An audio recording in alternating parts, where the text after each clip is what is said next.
bekerja, tiada yang mustahil bagi orang percaya, karena Roh Allah turut bekerja di antara kita.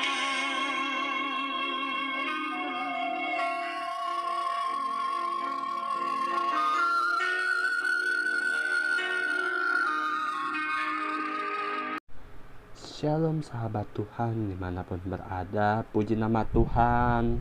Yang masih merasakan sukacita dan hadirat Tuhan, sama-sama katakan amin.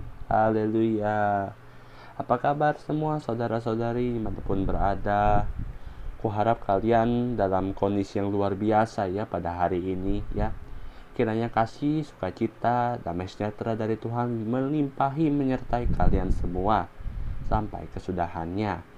Yuk sebelum memulai pada hari ini, mari kita bersatu di dalam doa. Tuhan Allah Bapa kami yang bertahta dalam kerajaan surga mulia, kami berdoa dan bersyukur Bapa atas segala berkat anugerah-Mu yang tak habis-habisnya bagi setiap kami Tuhan. Rahmat-Mu selalu baru, kasih setia-Mu selalu nyata bagi kehidupan kami Tuhan. Sebentar kami akan merenungkan firman-Mu, kiranya Engkau sertai kami. Kiranya Engkau bantu kami menerjemahkan isi hati-Mu Tuhan, supaya kami dapat mengenal Engkau dengan hati yang benar-benar murni dan tulus di hadapan-Mu saja Tuhan. Bersabda bagi kami Tuhan, kami siap untuk mendengarkannya dan kami siap juga untuk belajarnya. Di dalam satu nama yang agung Tuhan Yesus Kristus kami berdoa dan bersyukur. Sama-sama kita katakan amin, amin, amin. Teman-teman, hari ini kita telah masuk ke dalam Hari Raya Pentakosta ya teman-teman ya. Teman-teman tahu nggak sih apa itu Hari Raya Pentakosta? Ada yang tahu? Nah, kalau tidak tahu, Hari Raya Pentakosta adalah hari raya setelah kenaikan Tuhan Yesus ke sorga ya. Jadi dihitung setelah Tuhan Yesus naik itu 10 hari ya. 10 hari itu adalah masa penantian ya antara umat Tuhan dengan Tuhan. Masa penantiannya adalah masa penantian untuk diberi kuasa ya, untuk menanti turunnya Roh Kudus, seperti yang tertulis di dalam Kisah Rasul 1 ayat yang ke-8. Itu hari raya Pentakosta teman-teman. Nah, sebetulnya hari raya Pentakosta ini adalah hari raya ke-50 setelah Paskah ya teman-teman. Jadi Paskah 40 tahun Tuhan Yesus melayani di dunia ini ya. Habis itu Tuhan Yesus naik ke sorga, dan pada hari yang ke-10 setelah Tuhan Yesus naik ke sorga, turunnya Roh Kudus. Seperti itu teman-teman ya. Hari ini kita akan mengangkat ini ya, topik pembahasan kita masih dalam renungan Pentakosta ya. Sebetulnya bagi semua orang, Pentakosta merupakan peristiwa besar dalam umat Kristen. Yakni turunnya Roh Kudus kepada umat Tuhan yang duduk diam bersekutu ya. Duduk diam bersekutu satu dengan yang lain. Bersekutu berbicara mengenai keintiman, punya intimate legacy ya, warisan keintiman ya teman-teman. Nah, Pentakosta ini berbicara mengenai kegerakan orang-orang. Jadi orang-orang ini digerakkan. Orang-orang aku dan kalian ini digerakkan untuk punya kerinduan buat apa? Buat pemberitaan amanat agung ya. Amanat agungnya siapa? Tuhan Yesus. Seperti yang tertulis di Matius 28 ayat 19 sampai 20 ya. Latar belakangnya itu adalah dasari dari 50 hari setelah Tuhan Yesus bangkit dari kubur ya. Dan Tuhan Yesus terangkat ke sorga, naik ke sorga, dan pada hari yang ke-10 ya, Tuhan berjanji ya memberikan penolong, dan pada hari yang ke-10 itulah penolong itu datang, yakni apa? Berupa Roh Kudus ya. Nah, pada peringatan Pentakosta saat ini mengangkat satu tema mengenai beritakan Tuhan ya. Jadi beritakan Tuhan adalah suatu kegerakan yang dilakukan oleh semua orang untuk memberitakan tentang Tuhan Yesus kepada semua orang, sehingga banyak orang-orang yang mengenal Tuhan Yesus dan didorong dari kuasa Roh Kudus. Ya. Kisah Rasul 1 ayat yang ke-8 dalam terjemahan baru berbunyi demikian. Tetapi kamu akan menerima kuasa kalau Roh Kudus turun ke atas kamu. Dan kamu akan menjadi saksiku di Yerusalem dan seluruh Yudea dan Samaria dan sampai ke ujung bumi. Ya. Saksi, menjadi saksi Tuhan tidak harus muluk-muluk, teman-teman. Nggak harus gede-gede. Ya. Menjadi saksi Tuhan dapat dimulai dari lingkungan terkecil. Lingkungan apa? Lingkungan keluarga, teman-teman. Setelah lingkungan keluarga, barulah masuk kepada apa? Lingkungan tempat tinggal sekitar. Ya. Setelah masuk ke lingkungan tempat tinggal sekitar, ya, masuklah kepada apa? Lingkungan bernegara, berbangsa, ya, dan bermasyarakat. Setelah itu baru kita diperlengkapi untuk menjadi saksi Tuhan dan memberitakan ke seluruh dunia, ya, ujung bumi, seluruh dunia, ya, itu artinya teman-teman. Di dalam ayat itu, yakni dalam Kisah Rasul 1 ayat 8 tadi, memuat beberapa hal yang perlu kita cermati, yakni yang pertama, kuasa. Ya. Kuasa berbicara mengenai kemampuan atau keahlian untuk melakukan segala sesuatu hal yang tidak pernah dilakukan sebelumnya. Kuasa yang Tuhan tekankan di sini adalah kuasa, ya, yang diberikan oleh Roh Kudus. Berarti kuasa ini berasal dari siapa? Dari Tuhan. Ya, berasal dari siapa? Dari Tuhan, teman-teman. Ya, karena Roh Kudus ini adalah pribadi dari Allah Tritunggal sendiri, ya. Allah orang Kristen itu satu, ya. Jangan salah loh, teman-teman, ya. Gitu. Ya, kuasa yang diberikan oleh Roh Kudus untuk memberitakan. Memberitakan berarti sama dengan menjadi saksi. Ya, saksinya siapa? Saksinya Tuhan. Dimanapun kita berada, dimanapun kita ditempatkan. Ya, sehingga ia menekankan bahwa kita akan menerima kuasa kalau hidup kita dipenuhi oleh Roh Kudus. Ya, kuasa dari Roh Kudus itulah yang memampukan kita untuk menjadi saksinya Tuhan. Turunnya Roh Kudus akan sama seperti Paulus yang menerima kuasa untuk memberitakan Injil, sehingga banyak orang yang menjadi mengenal Tuhan dan bertobat serta memberi dirinya dibaptis. Yang jadi pertanyaannya adalah, apakah kita mau menerima kuasa dari Tuhan, yakni Roh Kudus, hinggap dalam diri kita masing-masing, sehingga kita diberi kuasa untuk memberitakan Tuhan dengan menjadi saksinya Tuhan sampai kepada amanat agung Tuhan Yesus tergenapi, teman-teman. Ya, jadi mau nggak sih kita dipakai sama Tuhan? Mau nggak sih kita diutus sama Tuhan? Gitu loh, teman-teman. Ya. Terus yang kedua adalah Roh Kudus turun ke atas kamu. Ya. Roh Kudus sendiri merupakan pribadi ketiga dari Allah Tritunggal, tetapi masih dalam keesaan Allah. Ya, satu. Ya, ehad, teman-teman. Roh Kudus telah diberikan kepada semua orang percaya yang sudah dibaptis dan mengaku dengan hatinya bahwa Yesus adalah Tuhan dan Raja. Roh Kudus sendiri tinggal diam di dalam setiap orang percaya dan berfungsi sebagai penuntun dan pengarah seseorang dalam kehidupannya. Roh Kudus bisa undur ketika ada orang yang menghujat dan mendukakannya, ya. Menghujat dan mendukakannya, teman-teman. Jangan sampai kita mendukakan dan menghujat Roh Kudus. Itu ya, teman-teman. Ya. Nomor 3, ya.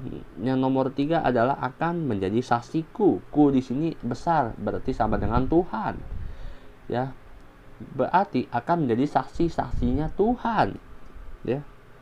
Saksi adalah orang yang berada di suatu tempat kejadian, ya, dengan tahu kronologi atau runtutan peristiwa yang terjadi dalam hari itu. Pada konteks ini, Tuhan mengatakan bahwa orang yang sudah dipanggil dan dipilih akan menjadi saksinya Tuhan. Artinya adalah setiap orang yang sudah dipilih, ya, dan sudah ditetapkan memiliki tugas untuk memberitakan Tuhan dimanapun berada. Ya. Jadi orang yang sudah dipilih dan yang sudah ditetapkan ini nggak punya tawaran lagi buat berkata tidak untuk memberitakan firman Tuhan. Siap nggak siap, mau nggak mau, harus memberitakan firman Tuhan gitu loh teman-teman ya. Apa sih yang harus kita lakukan untuk menjadi saksinya Tuhan? Nomor 1, perlengkapi dirimu, diriku, dan diri kalian masing-masing ya.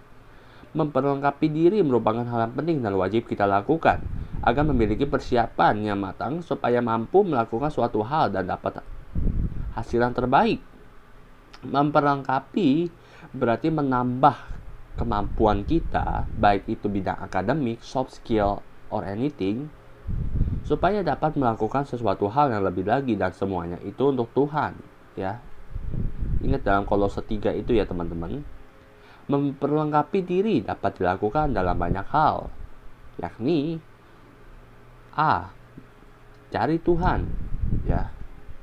Yesaya 55 ayat 6-7 dalam terjemahan baru mengatakan, carilah Tuhan selama ia berkenan ditemui, berserulah kepadanya selama ia dekat. Baiklah orang fasik meninggalkan jalannya, dan orang jahat meninggalkan rancangannya ya. Baiklah ia kembali kepada Tuhan, maka dia akan mengasihaninya, dan kepada Allah kita, sebab ia memberi pengampunan dengan limpahnya. Amin teman-teman ya. Di dalam ayat itu ya, ayat itu menekankan apa sih? Bahwa selagi kita mampu dan mau berbalik kepada Tuhan, maka haruslah kita berbalik kepada Tuhan dan berseru, yakni dengan cara apa? Berdoa, mencari Tuhan ya. Hampiri Tuhan, samperin Tuhan selagi apa? Bisa disamperi melalui apa? Doa, pujian, penyembahan. Dan dari dalam situ ya, dengan hal itu teman-teman, kita semua dapat lebih dekat lagi mengenal Tuhan ya, sehingga orang yang belum mengenal Tuhan dapat memperoleh pengampunan dari Tuhan dan dapat memperoleh apa? Perjumpaan dari Tuhan ya. Orang yang memiliki pengenalan akan Tuhan dengan bersungguh hati pastilah bertindak dan berperilaku dengan bijak ya. Jadi orang yang mempunyai hubungan yang intim sama Tuhan, orangnya nggak gegabah teman-teman ya. Orangnya itu akan mikir dulu, oh ini baik nggak ya, itu, oh ini menyenangkan hati Tuhan nggak ya, gitu loh teman-teman. Nggak asal semaunya doang, seenaknya dewe gitu ya. Dan hasil yang diberikan itu pasti hasilnya terbaik gitu loh teman-teman ya. Yang B adalah gunakan senjata Allah. Di dalam Efesus 6 ayat 10-20 ya, sudah ditekankan sekali tuh teman-teman mengenai selengkap senjata Allah. Apa sih arti ayat tersebut ya? Teman-teman silakan baca sendiri. Efesus 6 ayat 10-20 ya teman-teman. Selengkap ya, berarti selengkap ini sama dengan apa? Sepaket ya, sama dengan apa? Sebundel, seiket ya. Selengkap senjata Allah adalah peralatan yang berasal dari Tuhan yang wajib digunakan setiap orang-orang percaya untuk berperang melawan siapa? Kuasa kejahatan dari si jahat ya. Senjata Tuhan dipakai untuk menang dalam peperangan dengan penguasa di udara. Perhatikan ayat yang ke-12 teman-teman. Nah, selengkap senjata Allah memiliki makna rohani loh teman-teman. Jangan salah ya, semua punya makna rohaninya. Apa sih maknanya? Yuk kita bedah satu persatu.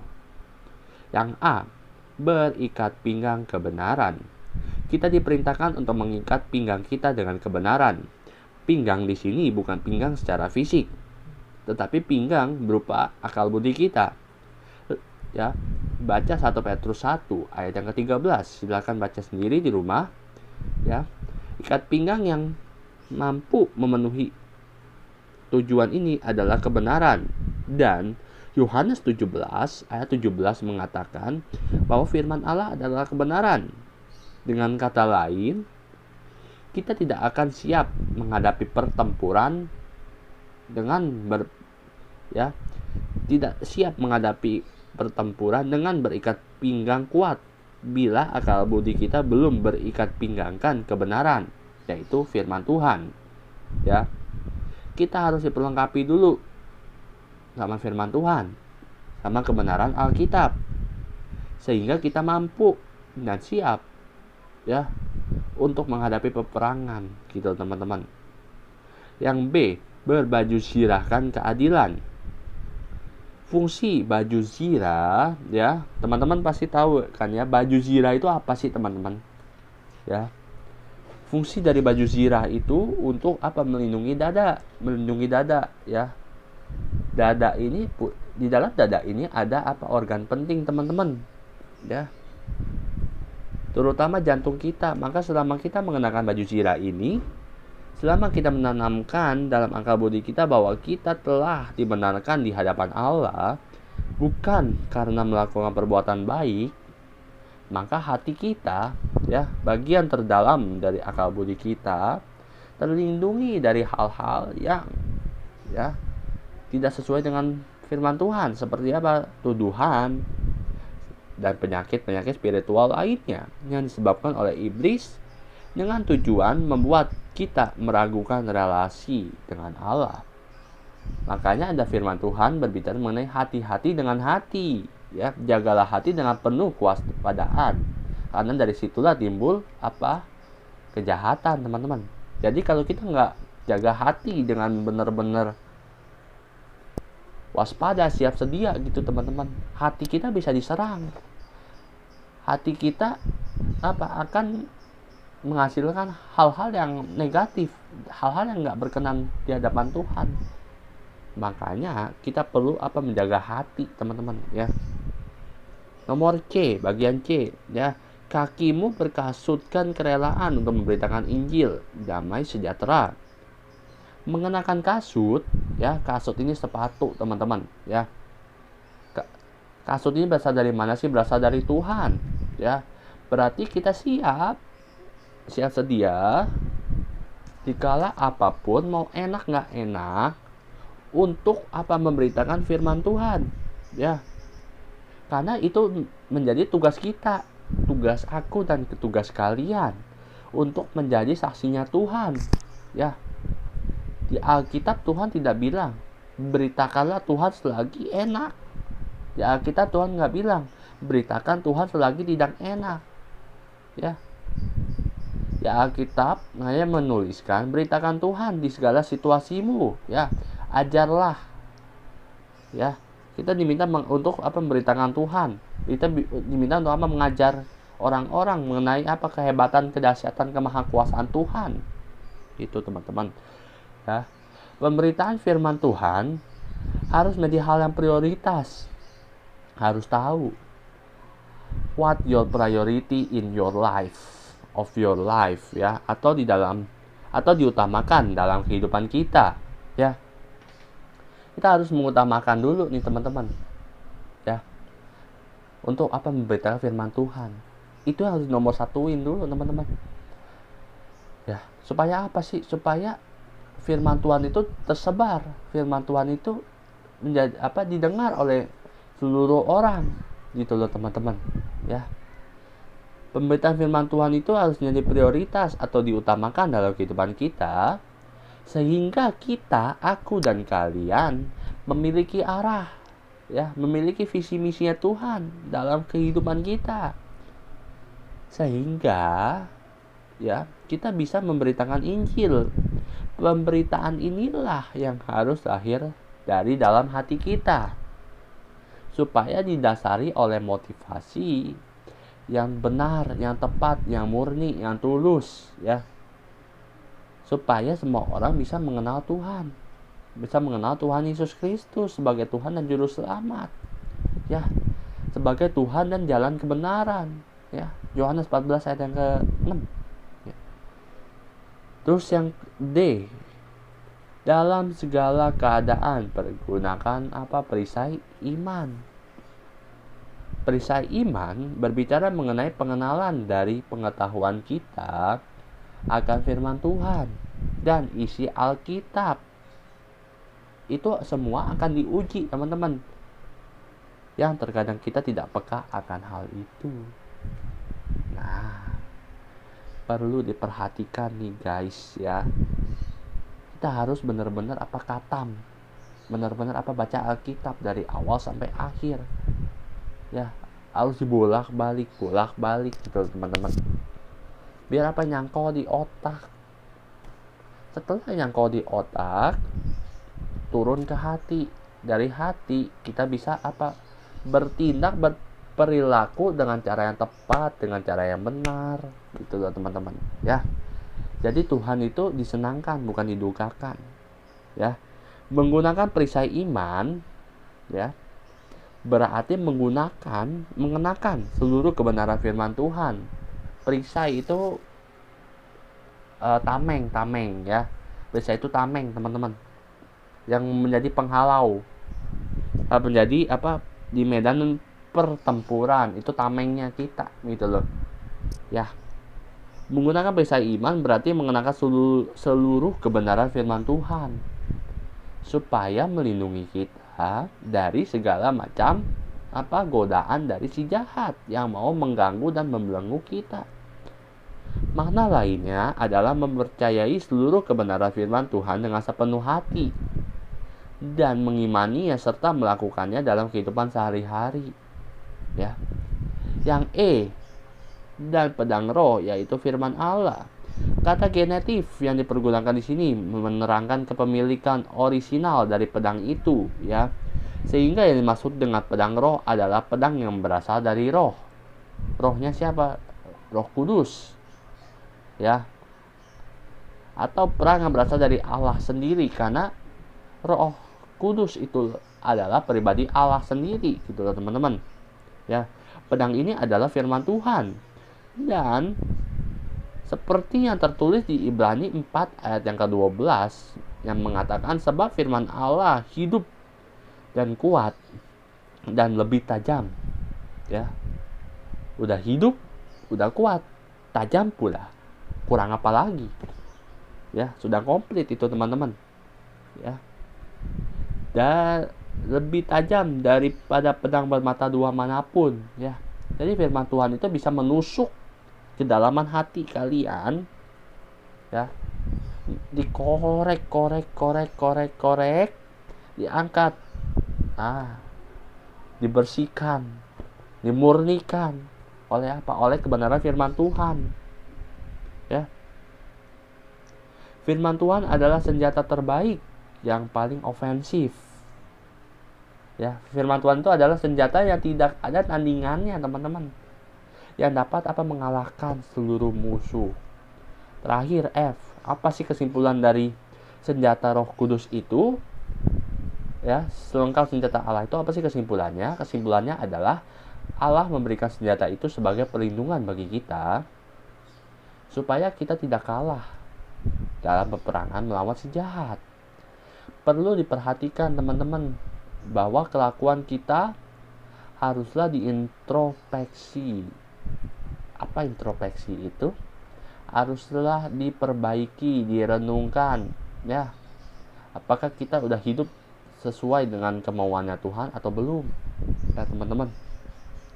Supaya tidak ada lagi hal-hal yang tidak berkenan muncul dalam hidup kita. Jadi, setiap kehidupan kita sudah diintrospeksi sama Tuhan, itu adalah kehidupan yang murni yang berasal daripada Tuhan sendiri. Gunakan senjata itu supaya kita mampu berjaga-jaga dari gangguan si jahat, supaya kita tidak jatuh dalam jebakan si iblis, teman-teman. Ya, dan yang kedua menjadi yang terakhir adalah beritakan mujizat Tuhan. Ya. Mujizat berarti peristiwa-peristiwa yang pernah Tuhan lakukan selama melayani di dunia ini. Mujizat berarti apa yang tidak mungkin bagi manusia itu adalah mungkin bagi Tuhan. Sekali lagi, mujizat berarti apa yang tidak mungkin bagi manusia, bagi aku dan kamu, tetapi itu mungkin bagi Tuhan. Itu namanya mujizat, teman-teman. Ya. Mujizat menandakan kebesaran dan kemahakuasaan dari Tuhan. Ya. Setiap orang yang sudah hidup dalam firman Tuhan, sudah hidup di dalam Tuhan, diberikan kuasa untuk melakukan segala macam mujizat itu, teman-teman. Asalkan punya persekutuan dan hubungan yang intim dengan Tuhan. Gitu, teman-teman, ya. Mujizat itulah yang menjadi teladan para murid, ya. Dan sifat itu yang melekat pada setiap kita, yakni semua orang, ya, mampu membuat mujizat asalkan memiliki hubungan dan persekutuan yang intim dengan Tuhan Yesus, seperti yang tadi aku udah bilang, teman-teman. Sehingga kita dimampukan untuk melakukannya. Mujizat itu harus diberitakan. Untuk apa? Menandakan, ya, bahwa kita punya Allah yang besar, yang mampu melakukan apapun juga tanpa kecuali, dan setiap orang haruslah mengimani mujizat Tuhan itu, teman-teman. Jadi kesimpulannya adalah apa sih, teman-teman? Kesimpulannya itu, beritakan Tuhan di dalam segala apapun, baik buruk, enak nggak enak kondisinya, ya, suka nggak suka, ya, beritakan Tuhan. Dan kita harus tanamkan dalam hati kita bahwa kita udah dipelengkapi sama Tuhan dengan selengkap senjata Allah. Untuk apa? Untuk kita menjadi saksinya Tuhan, biar kita bisa jadi saksinya Tuhan, ya. Dan kita siap ketika Tuhan tanya, siapakah yang aku utus? Dan kita bisa jawab, ini aku Tuhan, utuslah aku. Ini aku Tuhan, utuslah aku, sampai generasiku diselamatkan. Ya, itu deklarasi kita, teman-teman. Makanya, oleh sebab itu, aku mengajak teman-teman untuk melengkapi, ya, dirinya masing-masing dengan kebenaran firman Tuhan, dengan kebenaran yang berasal dari Alkitab, teman-teman, ya, supaya kita semakin hidup suci, hidup kudus, dan hidup yang berkenan di hadapan Tuhan, ya.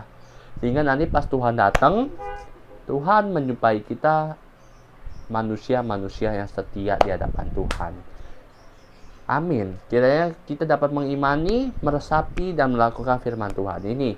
Yuk, kita bersatu dalam doa. Tuhan, Bapa kami yang kami sembah di dalam nama Tuhan Yesus, terpuji namamu Tuhan. Aku telah selesai memberitakan firman-Mu. Kiranya Roh Kudus yang bekerja di setiap hati para pendengar ini, ya Tuhan, supaya mereka semua diperlengkapi oleh kebenaran firman Tuhan untuk menjadi semangat lagi, lebih semangat lagi dalam memberitakan Injil Kristus yang sudah seharusnya bagian kami untuk kami lakukan, Tuhan. Ampuni kami Tuhan ketika kami masih jarang, masih belum melakukan pemberitaan firman Tuhan, ataupun kami malas-malesan, Tuhan. Ampuni kami Tuhan, ajar kami, tegur kami, dan pimpin kami Tuhan, supaya hidup kami semakin layak di hadapan-Mu. Terima kasih Tuhan Yesus, terima kasih Roh Kudus. Hanya dalam satu nama, Tuhan Yesus Kristus. Mari yang sudah diberkati sama-sama katakan amin, amin, amin. Mari ibadah kita, renungan kita telah selesai. Mari kita bersatu dalam doa. Tuhan Allah Bapa kami yang kami sembah di dalam nama Tuhan Yesus, terpuji-puji namamu kini dan selama-lamanya Tuhan, oleh karena berkat anugerah-Mu yang begitu besar bagi setiap kami. Terima kasih Tuhan atas pemberitaan firman-Mu yang boleh disalurkan, yang boleh ditebar, ya Tuhan. Biarlah itu menjadi pedang bermata dua, Tuhan. Biarlah itu menjadi congkelan di dalam kehidupan kami, Tuhan. Sehingga kami dapat hidup yang layak, hidup yang berkenan di hadapan-Mu, Tuhan. Sehingga saat Engkau datang, Engkau mendapati kami setia. Terima kasih Tuhan, terima kasih Yesus, terima kasih Roh Kudus. Kami memuji kebesaran nama-Mu Tuhan, kini dan selama-lamanya. Berkati kegiatan kami, berkati kami semua, para pendengar-Mu hari ini. Terima kasih Bapa, terima kasih Yesus. Di dalam satu nama, yang aku, Tuhan Yesus Kristus, kami berdoa dan bersyukur. Mari sama-sama kita katakan amin, amin, amin. Mari kita arahkan kedua tangan kita di hadapan Tuhan. Terimalah berkat yang berlimpah-limpah dari Allah Bapa, cinta kasih dari anaknya Tuhan Yesus Kristus, dan persekutuan yang manis dengan Roh Kudus memberkati kita mulai hari ini Sampai Maranatha, Tuhan Yesus menyebut kita di awan-awan yang permai. Sampai selama-lamanya. Yang sudah menerima berkat Tuhan, mari sama-sama katakan amin, amin, amin. Tuhan memberkati kita semua. God bless you all. Shalom. Ibadah telah selesai. Tuhan Yesus memberkati.